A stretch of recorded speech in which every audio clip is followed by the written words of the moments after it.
నరకము అనేది ఉందా? ఈ వీడియో చూడండి, మీకు అర్థమవుతుంది.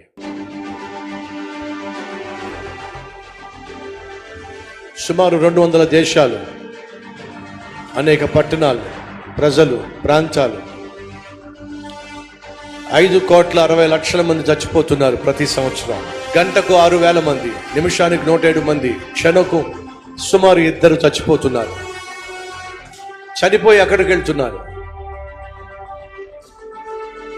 ఒక్కొక్కడు అలా నరకంలో రాలుతున్నారు, శాశ్వతము నరకంలో కాలిపోవడానికి, నిత్య నరకంలోనికి. ఈరోజు వాక్యం వింటున్న సహోదరి, నువ్వు రక్షణ లేకుండా ఒకవేళ కన్ను మూస్తే అదిగో అలాగే నువ్వు నరకంలో రాలిపోతావు, ఆ విధంగా కాలిపోతావు. అగ్ని ఆరని, పురుగు చావని భయంకరమైన స్థలం అది. ఏడుపు, పళ్ళు కొరుక్కోవడం మాత్రమే ఉండే స్థలం.